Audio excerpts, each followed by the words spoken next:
Raha tompoko lafinaritra tompoko vavy ankafaliana hatrany manoloranao vaovao mahakasika ny mety ho toetry ny andro indray amin'ity anio ity. Ho an'ny telo andro manaraka ary dia tsara manamarika fa ity rindrin-drahona izay tahantsika eto amin'ny fahitalavitra ity amin'ny ankapobeny no andrafitra ny mety ho toetry ny andro raha ho an'ny rapitso alahady sy ny alatsinainy ho avy izao. Izany hoe amin'ny ankapobeny izany dia hisy tandrifin-drahona aty amin'ny afovoan-tany sy ny atsimo Antsananosy aty raha toka ny ankoatr'izay kosa dia ny andro maina no ivantoerana. Aorianan'izay kosa manomboka any amin'ny talata androany dia iverina toetra tsikelikely mitsokan'ny alizay na hoe ny rivotra mangatsika andrafitra ny mety toetry ny andro izany hoe anao volon'andro ririnina zany amin'ny ankapobeny ny andro ho an'izay manomboka ny talata izay indray. Dia tsika amin'ny tsipirina mahakasika izay toetry ny andro izay. Ho an'ny rapitso maraina ary dia tsara manamarika fa ho aty amin'ny afovoan-tany dia somary mandrahona ny andro amin'ny ankapobeny mety hisy andeha anjavona ny vao maraina. Aty amin'ny tapany atsimo nosy kosa dia mandrahona hatrany ny andro mety hisy tandrifin-drahona aty amin'ny motsiraky ny faritra atsimo andrefana, ny faritra androa ary ny faritra anosy. Ankoatr'izay dia masoandro mibalika no tena ibantoerana. Tolakandro kosa indray dia mitoetra ny tandrifin-drahona amin'ny ankapobeny aty amin'iny ilan'ny atsanany afovoan-tany manontolo iny mahazo aty amin'ny atsimo Antsana Nosy izany hoe ny faritra Vadivavy, Fitovinany ary ny faritra Atsimo Sinanana somary mitrakely aty amin'ny atitan'ny faritra Melaky sy Miandrivazo ary Bongolava iny. Ankoatr'izay dia ifandimbiny rahona sy ny masoandro. Tombatombana mahakasika ny maripana kosa indray dia manodidina ny 420 ka hatramin'ny 720 degré Celsius mafana indrindra aty amin'ny afovoan-tany.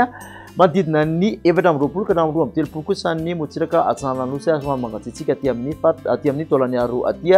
Ny motsiraka Andrefana kosa indray dia manodidina ny 530 aty amin'ny afovoany Andrefanosy sy aty manodidina Maintirano aty amin'ny faritra Atsimo Andrefana no somary songadina ny fidinana tafidina tamin'ny 420 degré Celsius mafana indrindra aty Toliara. Dia atsika hatrany toetry ny andro ho an'ny alatsinainy kosa indray dia somary mandrahondrahona amin'ny ankapobeny tontolo andro aty amin'ny ilan'atsanany afovoan-tany mety arahany herika izany ny takariva sy ny vao maraina. Ahitana tandrifin-drahona aty amin'ny atsimo Atsinanana, ny faritra Atsinanana ary ny Vadivavy sy Fitovinany. Toraka izany koa ny alina dia misy tandrifin-drahona ampiserana aty amin'ny atitan'ny faritra Melaky sy Miandrivazo. Ny ankoatr'izay kosa dia ifandimbiny ny rahona sy ny masoandro. Ho an'ny maripana kosa indray dia manodidina ny 20 ka hatramin'ny 320 degré Celsius mafana indrindra aty amin'ny afovoan-tany.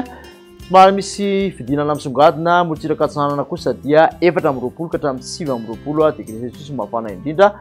Mihoatra amin'ny 20 ny motsiraka Andrefanosy manontolo iny raha mafana indrindra moa ho an'ny alatsinainy dia majanga tafakatra hatramin'ny 730 degré Celsius. Amarantsika ny toetry ny andro ary ho an'ny tontolo andro ny talata dia araka nambarantsika teo dia miverina tsikelikely ny volon'andro ririnina somary manjombonjombona ny ilan'atsanany afovoan-tany mety arahany herika izany ny vao maraina sy ny takariva. Ny orana malefaka miatoato dia tazana aty amin'ny Antalaha, Ambatsoa, Analanjorofo, Atsinanana, Vadivavy sy Fitovinany. Tandrifin-drahona mitserana no hitantsika aty amin'ny atitan'ny Bongolava sy Miandrivazo hatrany mandrahona ny faritra Melaky. Ny ankoatr'izay kosa dia ifandimbiny ny rahona sy ny masoandro. Raha ny maripana vao vinavina ho an'ny talata kosa indray dia misongadina fidinana aty amin'ny afovoan-tany manodidina ny 11 ka hatramin'ny 12 mafana indrindra. Motsiraka Atsinanana dia manodidina ny 15 ka hatramin'ny 20 degré Celsius. Mihoatra ndraiky amin'ny kosa aty amin'ny motsiraka Andrefanosy. Raha manerana Nosy dia maiva tanàna sy mahajanga ary mitendrina avaratra Atsiranana no mafana indrindra eny amin'ny 30 degré Celsius. Maka sitraka anao indray naraka izay hatramin'ny farany dia manasana ho hatrany amin'ny manaraka indray.